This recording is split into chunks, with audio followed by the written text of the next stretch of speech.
అనుకోకుండా లాటరీ వచ్చినట్లు సౌలు అనేవానికి అనుకోకుండా గాడిదలు ఎత్తుక్కుంటే వెళ్ళేవానికి ఏం దొరికింది? సింహాసనం దొరికింది. ఇక వాడికి సింహాసనం దొరికే వరకు వాడికి ఎట్లయిపోయిందంటే ఇక నా అంతటోడు లేడు అనుకున్నాడు. ఆ సింహాసనం ఎవడిది? ఆ సింహాసనం మీద కూర్చోబెట్టినోడు ఎవడు? ఆ ఏలడానికి బలము, శక్తి, జ్ఞానము, వివేచన, సామర్థ్యం ఇవన్నీ ఇచ్చినవాడు ఎవరు అన్న సంగతి మడిచిపోయి మనుషులను సంతోషపెట్టాలని, మనుషులను ఆనందింపజేయాలని, మనుషుల గురించిన తలంపులతో, ఆలోచనలతో ఎవరిని ఖుషి చేస్తే బాగుంటుందని ఈ తలంపుల మధ్యలో ఉన్నప్పుడు దేవుడు చెప్తాడు, పోయి ఆ యొక్క ఫలానా శత్రు రాజ్యం పైన పోయి మొత్తం వాళ్ళందరినీ హతము చేయి, ఎందుకంటే నేను వాటిని శపించానని చెప్పినప్పుడు ఇతడు పోయి ఏం చేశాడంట? మంచి మంచి వాటిని, క్రొవ్విన వాటిని తెచ్చిపెట్టుకున్నాడు పక్కన మందులో.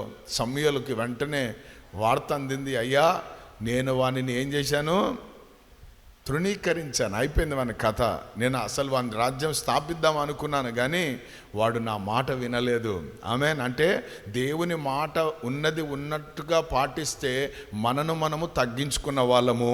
ఆయన మాట విని కూడా పాటించకపోతే మనలో ఏముందని అర్థము? గర్వం ఉందని అర్థం. ఏం చెప్పింది వింటలేవా? చెప్పిన మాట వినవా అంటాం. అంటే దాని అర్థం ఏంది? నువ్వు చెప్పింది నేను వినా అన్నాడు అంటే వాడు గర్విష్టి అని అర్థం. సర్లేయా అంటే ఎవరు వాడు? తగ్గింపు కలిగినవాడు. మాటలోనే ఉంది అంతా ముచ్చట. మాట విననందుకు సింహాసనమే పోగొట్టుకున్నాడు ఆ వ్యక్తి. అందుకే మళ్ళా ఆలోచన భలే ఉంది. మంచి మంచివి దేవునికి బలిగా ఇవ్వడానికి వచ్చాడట. అంటే శపించబడిన దానిని దేవునికి ఇవ్వడానికి వచ్చాడు. అప్పుడు అంటాడు సమూయేలు, బలులు అర్పించుట కంటే యెహోవా మాట వినుట శ్రేష్టమయ్యా. దేవునికి స్తోత్రం. సో అయిపోయింది పతనం, ఆయన రాజ్యమే ఫినిష్డ్. సో ప్రార్థనకు వచ్చిన నీవు, నేను, మనం అందరము ఆయనతో సహవాసం చేసే మనము, ఆయనతో మాట్లాడే మనకు ఏముండాలా? తగ్గింపు ఉండాలి. చెప్పండి అందరు కూడా. Praise the lord. ఒక ఆయన ప్రసంగంలో చెప్తున్నాడు, కొట్లాడండి దేవునితో అంటున్నాడు. అట్లెట్లా కొడతారు? హల్లెలూయా. అది కాదు. ఏమేన్? తగ్గించుకో. Praise the lord. ఒకటి, మనసును నిబ్బరపరుచుకో. రెండవది, ఒప్పుకో పాపాలు. ఆమెన్, ఒప్పుకో, తప్పేం లేదు. హల్లెలూయా. మూడవది, తగ్గించుకో. దేవునికి స్తోత్రం. హల్లెలూయా. నయమాన్ రోగం పోవడానికి కారణం అతడు తగ్గింపే. కొంచెం ఇచ్చించుకున్నాడు, కానీ పక్కనోడు జ్ఞానం కలిగినోడు. అందుకే జ్ఞానం కలిగిన, బుద్ధి కలిగిన వాళ్ళని పెట్టుకొని తిరగాల మనం. అలా నువ్వు పరాక్రమశాలివయ్యా, నువ్వు ఒక మంచి లీడర్వయ్యా, నువ్వు క్యాప్టెన్ అయ్యా, నీ దగ్గరికి రాకుండా, నీకు నూనె పోయకుండా, నీ నెత్తి మీద చేయి పెట్టకుండా పా మన ఊర్లో కూడా ఉన్నాయి నదులు, చూసుకుందాం పా. పెద్ద అటువంటి వాళ్ళు లేరు. పక్కన ఉన్నాడు అంటాడు, ఒరే దీనికంటే ఏదైనా ఘనమైన ఇయ్యమంటే ఇయ్యవా? ఏందా చిన్న మాట, మునిగిపో, 7 సార్లు మునిగితే ఏమవుతుంది అన్నాడు. అట్లంటారా? అంతే మరి. పోయాడు, మునిగాడు. 6 మునుగుళ్ళకి ఏం కాలే, 7వ మునిగడికి మొత్తం మారిపోయింది. అంటే 7 సార్లు తగ్గించాడు అని.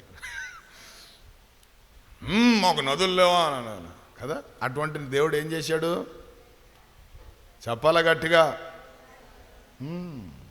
హల్లెలూయా. 7 సార్లు తగ్గిస్తే తప్ప ఏం రాలేదు వానికి. గర్వం తగ్గలేదు. గర్వం పోయగానే అంత మారిపోయిందంటే షేపు. పసిబాలుని దేహం వలె వాని దేహము మార్చబడిందని దేవుని వాక్యం సెలవిస్తుంది. దీంట్లో ఒక మర్మము గలదు. నువ్వు తగ్గింపు కలిగిన జీవితము నీలో ఉంటే నీ వయసు 50 కానీ 60 కానీ 70 కానీ 80 కానీ నువ్వు ఎట్లా కనబడవు. ఎప్పుడు చూసినా ఎవర్ గ్రీన్ గ్లామర్ ఉంటుంది మీకు తెలుసా? ఇవే సీక్రెట్లు. ఎన్ని ఫేషియల్లు, ఎన్ని బ్యూటీ పార్లర్లు పోయి రుద్ది సంతూర్లు ఎన్ని రుద్దినా సమాధానం ఉండదు. దేవుని స్తోత్రం. హల్లెలూయా.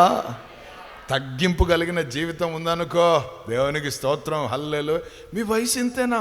ఓయమ్మా, అమ్మ ఇంత వయసు కానీ మీరు, అది ఎట్లొచ్చింది సాక్ష్యం? పసి బాలుని దేహము వలె వాని దేహము మార్చబడిందంట. కారణం ఏంది? 7 సార్లు తగ్గింపు. హల్లెలూయా. సో ఈసారి నువ్వు కూడా తగ్గించుకుంటే నీకు కూడా అదే జరుగుతుంది. అందరు ఆమెందని చెప్పు. హల్లెలూయా. అందుకే తగ్గింపు లేని వాళ్ళ ముఖాలు చూడండి వెరైటీగా ఉంటాయి. అవునా కదా? చూసారా ఎప్పుడైనా? చూసారా లేదా మనుషులను అట్లా ఉంటాలని? ఆమె తగ్గించుకోని వాళ్ళు అమ్మో మామూలుగా ఉండరు వాళ్ళు. దేవుని స్తోత్రం. మనమేమో పగలపడి నవ్వుతుంటాం వాళ్ళం. ఆడి ముఖం ఎట్లుంటుంది? దేవునికి స్తోత్రం, హల్లెలూయా. కాబట్టి తగ్గింపులోనే ఏముందండి చెప్పాలి అందరు కూడా. యేసుప్రభు మాటని చెప్పారు, తగ్గింపులోనే ఏముంది?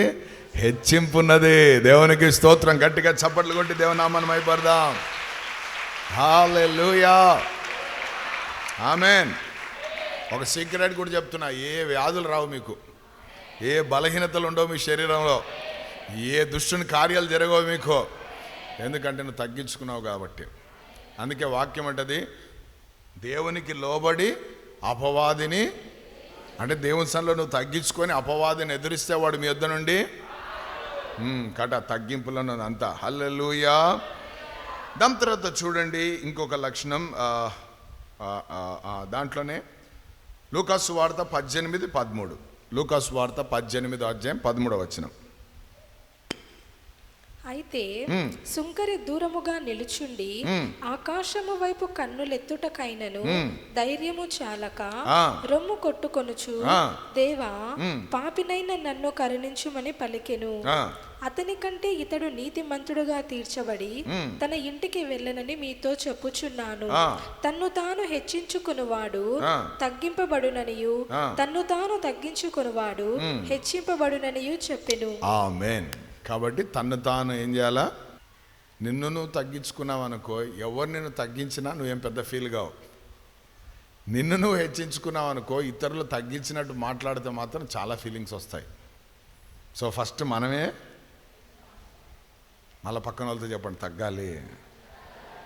బరువు కాదని చెప్పండి, గుణం. ఆమేన్, హల్లెలూయా. తగ్గింపు లక్షణంలోనికి రండి అని చెప్పండి. ఆమేన్. షిమి లాంటి వాళ్ళు కనబడుతుంటారు, దుమ్మెత్తి పోస్తుంటారు, మిమ్మల్ని శాపాలు పెడుతుంటారు. వాళ్ళని చూసి కూడా మనం ఏం కావాలా? తగ్గించుకోవాలి. వాళ్ళని చూసాను, గాడ్ బ్లెస్ యూ. హల్లెలూయా, హల్లెలూయా. దేవుని నామానికి మహిమ కలుగును గాక.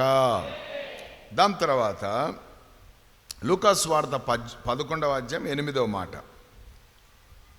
లూకా 11:8. అతడు తన స్నేహితుడైనందున లేచి ఇయ్యకపోయినను అతడు సిగ్గుమాలి మాటి మాటికి అడుగుట వలనైనను లేచి అతనికి కావలసినవన్నీ ఇచ్చునని మీతో చెప్పుచున్నాను. అటువలే మీరును అడుగుడి మీకియ్యబడును, వెదకుడి మీకు దొరుకును. దేవునికి స్తోత్రం, హల్లెలూయా. ఎన్నోది? 4వది, సిగ్గు లేకుండా అడగాలి. ఏముండద్దు ప్రార్థన పరంకి? అంటే కోపం ఉండద్దు. ఏముండాలా? ఏముండద్దు? కోపం ఉండద్దు. రెండోది సిగ్గు. మాటికి అడగాలట. ఆమేన్. మాటికి అడిగినప్పుడు ఆమేన్ నిశ్చయముగా ఇస్తాడు.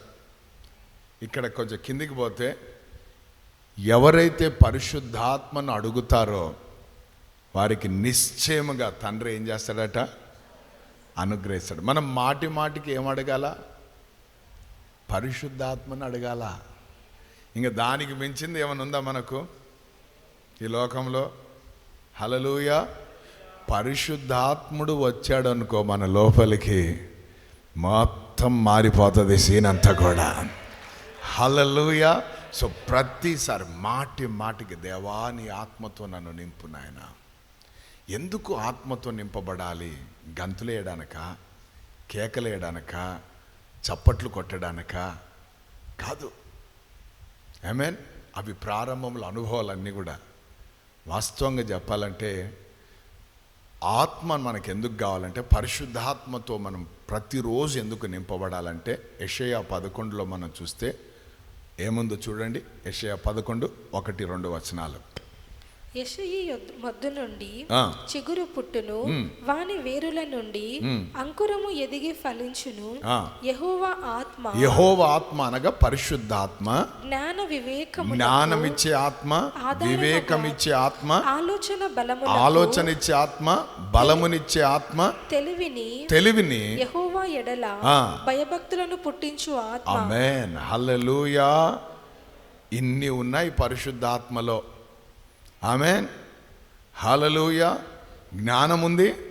అందరు చెప్పాలా? జ్ఞానము,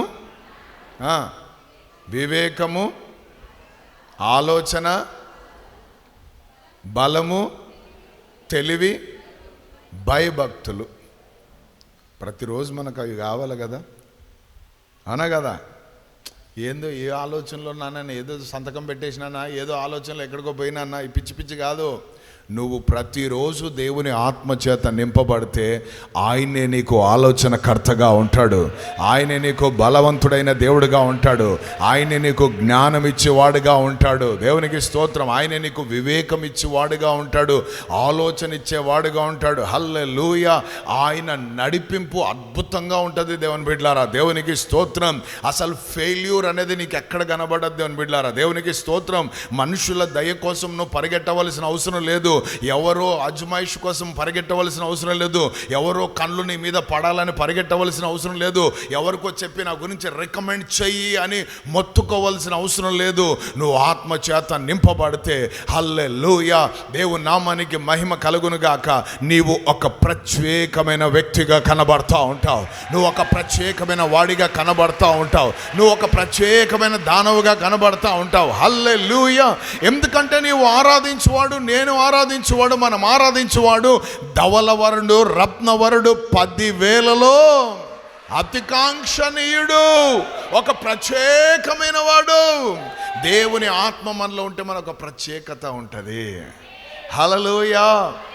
మన మాటలో ఒక ప్రత్యేకత ఉంటుంది, మన ఆలోచనలో ఒక ప్రత్యేకత ఉంటుంది, మన ఇచ్చే తలంపులో ఒక ప్రత్యేకత ఉంటుంది, మనం చేసే ప్రతి దాంట్లో కూడా ఒక ప్రత్యేకత ఉంటుంది.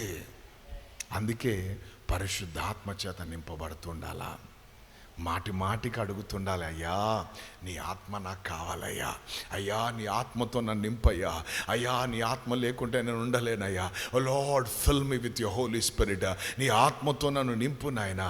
ఆయన సర్వ సత్యములోనికి నడిపించే ఆత్మ. హల్లెలూయా. ఈరోజు ప్రభు అంటాడు, నా జనులు జ్ఞానము లేక చెడిపోతున్నారని. అంటే లోక సంబంధమైన జ్ఞానం బాగా సంపాదించేశారు, అధిక విద్యని అభ్యాసించేశారు. ప్రసంగి అన్నట్టు అధిక విద్య ఆయాసకరాన్ని కలగజేస్తుంది, అధిక విద్యని అభ్యాసించే వాడికి శోకము తప్ప వేరేదేం లేదట. హల్లెలూయా. కానీ దేవుని సన్నిధిలో ఆమేన్, హల్లెలూయా, నువ్వు దేవుని ఆత్మ చేత నింపబడితే ఎదుటి వాని హృదయంలో ఏముందో నువ్వు చెప్పగలుగుతావు దేవుని బిడ్డ. ఎదుటి వాని భవిష్యత్ ఏంటో దేవుడు నీ ద్వారా మాట్లాడిస్తాడు, ఎదుటి వాని యొక్క పరిస్థితికి పరిష్కారమేమో నీ నోట పెడతాడు దేవుడు. హల్లెలూయా. అందుకే మాటి మాటికి అడుగుతుండాలా. ప్రార్థన చేసేవానికి ఉండవలసిన లక్షణం ఏంటంటే మాటి మాటికి సిగ్గుపడద్దు, సిగ్గు అనేది ఉండద్దు. హల్లెలూయా. ఒక ఆయన 7 సంవత్సరాలు ఏడ్చి అడిగిండంట దేవుణ్ణి తన ఆత్మ కోసం. ఎంత బలమైన ఆత్మనిచ్చాడంటే ప్రపంచమంతా బలంగా వాడబడ్డాడు ఆయన. ఆమేన్. సో ఈరోజు మనం కూడా మాటి మాటికి ఏం అడుగుదాం? నాయనా ఇల్లు ఎప్పుడు ఇస్తావు, పెళ్ళి ఎప్పుడు చేస్తావు, పిల్లల్ని ఎప్పుడు ఇస్తావు, పిల్లలు పక్కన పెట్టు. ఫస్ట్ నీకు ఆత్మ కావాలా? ఆయన జ్ఞానాన్ని ఇచ్చే ఆత్మ, వివేచనాన్ని ఇచ్చే ఆత్మ, హల్లెలూయా, సర్వసత్యంలోనికి నడిపించే ఆత్మ, తెలివిని కలగజేసే ఆత్మ. ఆమేన్, హల్లెలూయా. దేవునికి స్తోత్రం. అది ప్రార్థన పరులకు ఉండవలసిన లక్షణం. సిగ్గుమాలి మాటి మాటికి ఏం చేస్తుండాలా? అడుగుతానే ఉండాలి. అడుగుము జనములను స్వాస్థ్యంగాను భూమిని దేవుడు ఇచ్చేస్తానన్నాడు. దిగంతముల వరకు ఇచ్చేస్తాడట, మామూలు కాదు. ప్రార్థించే వాళ్ళము మాటి మాటికి దేవుని సన్నిధిలోకి వచ్చి అడగాల. అదే అంశాన్ని అడుగుతూనే ఉండాలా. ఒక ఆత్మ కోసం అడుగుతే ఆత్మ కనిపించేంత వరకు ఆ ఆత్మ కోసం అడుగుతూనే ఉండాలా. హల్లెలూయా. సో అటువంటి భారం, అటువంటి ప్యాషనేటెడ్ హార్ట్తో మనము ముందుకు వస్తాం. ఆమెన్. సో ఒక మంచి తీర్మానం తీసుకోండి. 15th ఆగస్ట్ నుంచి స్టార్ట్ కాబోతా ఉంది. అది ఇక క్లోజ్ కాదు. అది దేవునికి స్తోత్రం. హల్లెలూయా. ఎప్పుడు ప్రార్థనలు అక్కడ జరుగుతూనే ఉంటాయి, ఉదయం నుండి సాయంకాలం వరకు. దేవునికి స్తోత్రం. కొన్నిసార్లు రాత్రంతా కూడా జరుగుతాయి. హల్లెలూయా. సో ఇటువంటి ప్రార్థనలు జరుగుతూ ఉంటాయి. మీరు కూడా మీ యొక్క అంశాలు, మీ ప్రార్థనలు ఏమున్నా కూడా మీరు తెచ్చిపెట్టి ప్రార్థన చేయొచ్చు, చేస్తూ ఉంటారు కూడా అక్కడ. ఆమెన్. హల్లెలూయా. మీరందరూ ప్రార్థన చేయండి, మేము తిని 3 పూటలు పండుకుంటామంటే కుదరదు. రక్షణ పొందిన ప్రతి ఒక్కరూ, మారు మనసు పొందిన, బాప్తిసం తీసుకున్న ప్రతి ఒక్కరు మంచి తీర్మానం తీసుకోండి. దేవుని సన్నిధికి వచ్చి ప్రార్థనలు గడపండి. అందరూ ఆమెన్ అని చెప్పండి. దాని తర్వాత ప్రార్థన చేసే వారికి ఉండవలసిన ప్రాముఖ్యమైనది విషయం ఏంటంటే లూకాసు వార్త 18:6. లూకాసు వార్త 18:6. దేవుడు తాను ఏర్పరచుకొనిన వారు దీవారాత్రులు తన్ను గూర్చి మొరపెట్టుకొనుచుండగా వారికి న్యాయము తీర్చడా. ఆయన వారికి త్వరగా న్యాయము తీర్చును. వారి విషయమే కదా ఆయన దీర్ఘశాంతము చూపుచున్నాడని మీతో చెప్పుచున్నాను. అయినను మనుష్య కుమారుడు వచ్చినప్పుడు ఆయన భూమి మీద విశ్వాసము కనుగొనునా. అలాగే యోనా 3:5. యోనా 3:5. నినివే పట్టణపు వారు దేవుని యందు విశ్వాసముంచి ఉపవాస దినము చాటించి. చాలు. దేవునికి స్తోత్రం. ప్రార్థన చేసేవాడికి ఉండవలసిన చాలా ప్రాముఖ్యమైన లక్షణం ఏంటంటే విశ్వాసం ఉండాలి. ఏముండాలా? 1 మనసును నిబ్బరపరచుకోవాలి. 2వది ఒప్పుకోవాలి. 3వది తగ్గించుకోవాలి. 4వది సిగ్గు లేకుండా మాటికి అడగాలి. 5వది విశ్వాసం ఉండాలి. ఆమేన్. హల్లెలూయా. విశ్వాసంతో మనం ఏం చేయాలా? ప్రార్థన చేయాలి. ప్రభు చెప్పిన మాట కూడా అది, ఆవగింజంత అన్నాడు. ఆమేన్. ఆవగింజంత విశ్వాసం ఉంటే ఆమేన్ నువ్వు ఏం చేయగలవు? కొండను కదా కదిలేసేయగలవు. దేవునికి స్తోత్రం. హల్లెలూయా.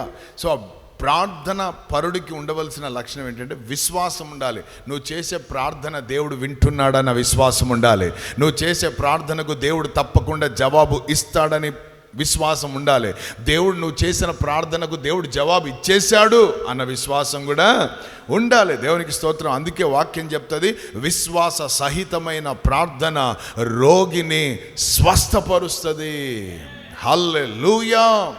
విశ్వాసము లేకుండా దేవునికి ఇష్టులై ఉండుట అసాధ్యం. కాబట్టి ప్రభు ఏం చూడాలని కోరుతున్నాడు? విశ్వాసమును. నేను విశ్వాసమును కనుగొంటానా అంటున్నాడు. విశ్వాసమును నేను కనుగొంటానా ప్రజలలో అని ఆయన ఒక మాట చెప్తా ఉన్నాడు. కాబట్టి ఆ నినివే ప్రజలందరూ ఏం చేశారు తెలుసా? ఎప్పుడైతే యోనా ప్రకటించిన మరుక్షణమే వారు దేవుని యందు అన్న మాట రాయబడింది. హల్లెలూయా. అప్పటి వరకు దేవుని మీద వాళ్ళకి ఆలోచన లేదు. తినుము, తాగుము, సుఖించుము, ఇల్లు కట్టుకోవాలి, పెళ్లి చేసుకోవాలి, ఊర్లు పోవాలి, టూర్లు పోవాలి. ఇంకా ఈ బిజీలో వాళ్ళందరూ ఉన్నారు.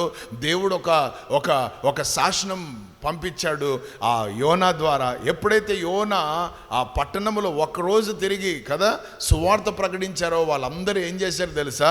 దేవుని యందు విశ్వాసం ఉంచి తమ్మును తాము తగ్గించుకొని వాళ్ళు ఏం చేశారు? ఉపవాస దినాన్ని చాటించి వాళ్ళు దేవుని సన్నిధిలో కూర్చున్నారు.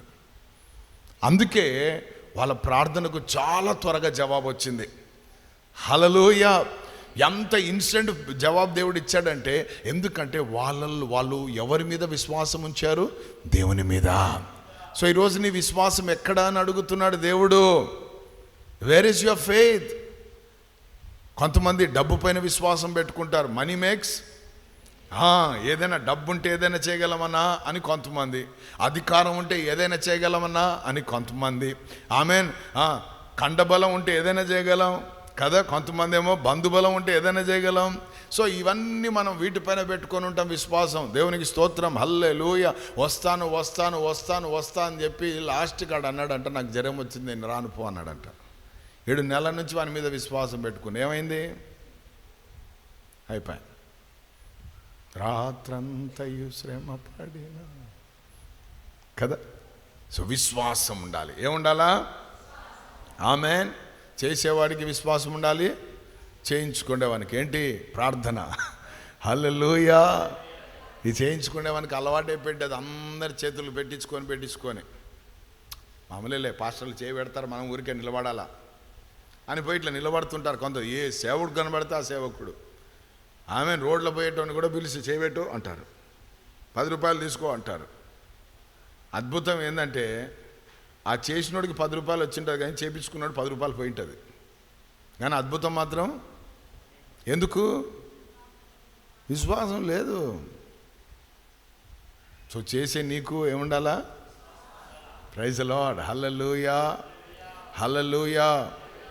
ఈ ఐఏఎస్ ఐపీఎస్ ఈ యొక్క దానికి పోతారు కదా ఇంటర్వ్యూస్కి, వాళ్ళు ఒక 5 మంది 6 మంది కూర్చొని ఉంటారు. ఆ క్యాండిడేట్ని పిలిచిన తర్వాత ముందు కూర్చోబెట్టి వాడు కూర్చునే విధానం దగ్గర నుంచి, వాడు డోర్ తెరిచి వచ్చే విధానం దగ్గర నుంచి, ఆ డోర్లో ఎట్లా ప్రవర్తిస్తున్నాడు, డోర్ లోపలికి వచ్చినాక ఎట్లా ప్రవర్తిస్తున్నాడు. ఇంకో మాట ఏం తెలుసా?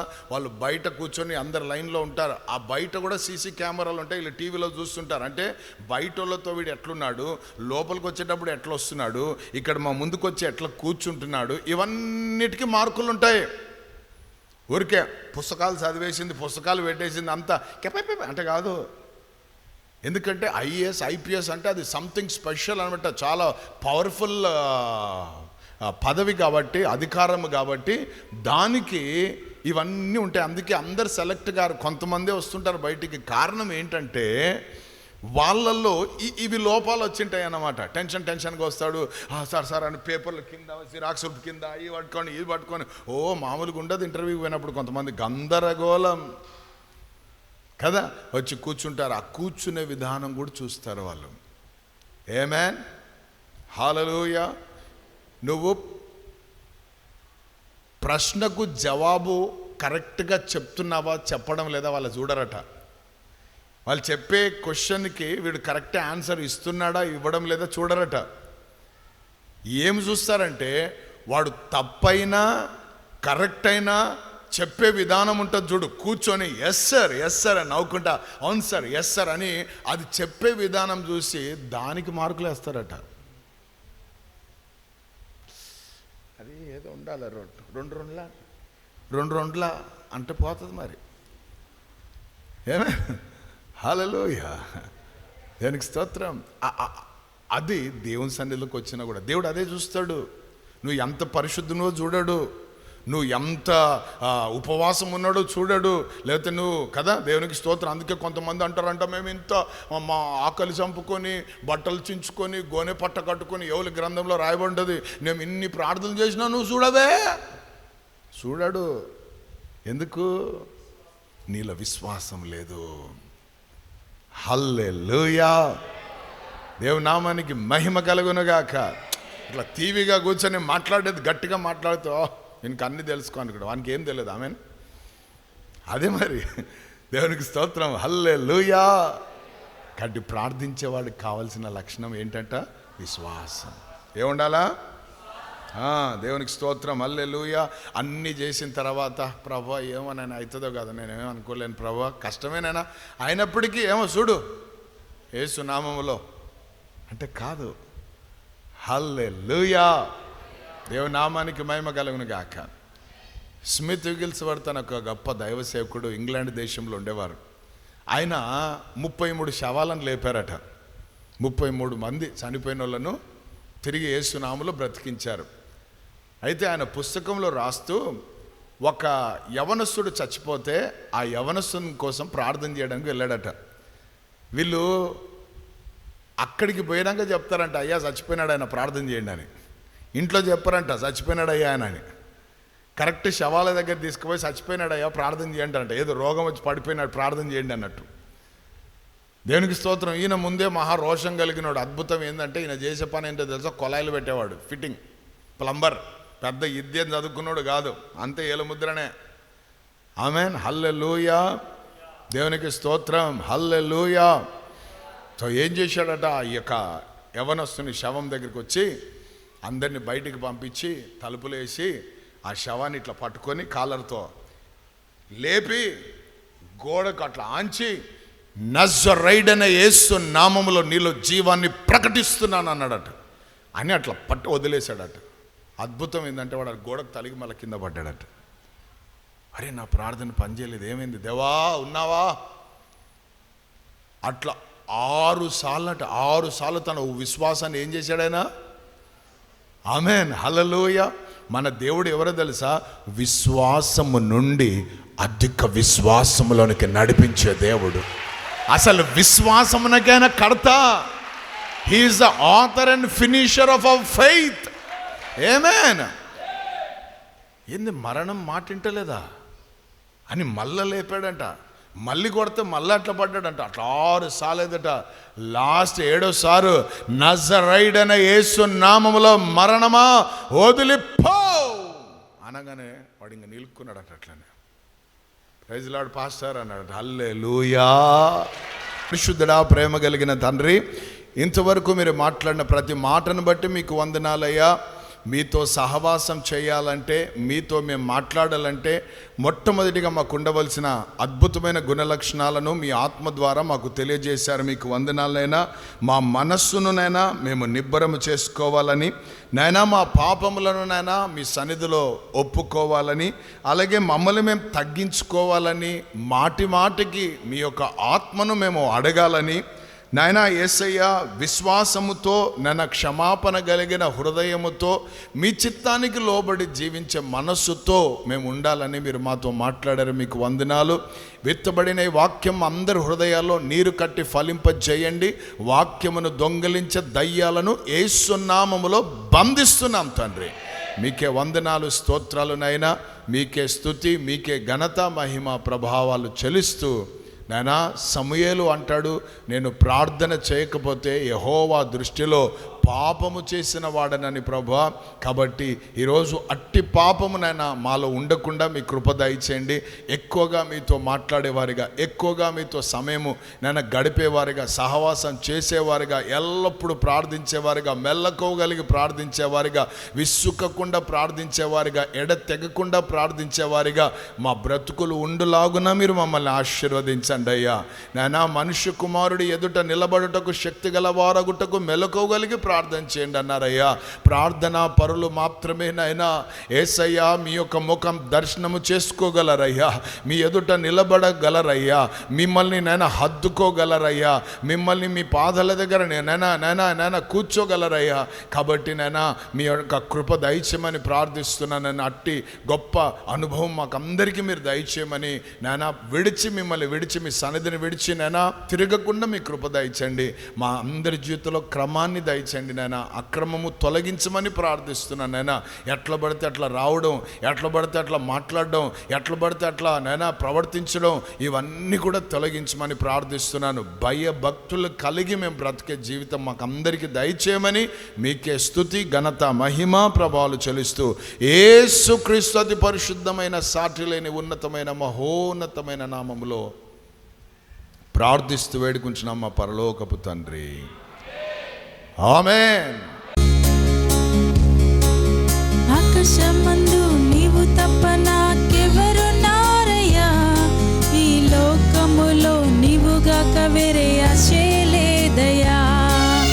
ఆకాశమందు నీవు తప్ప నాకెవరు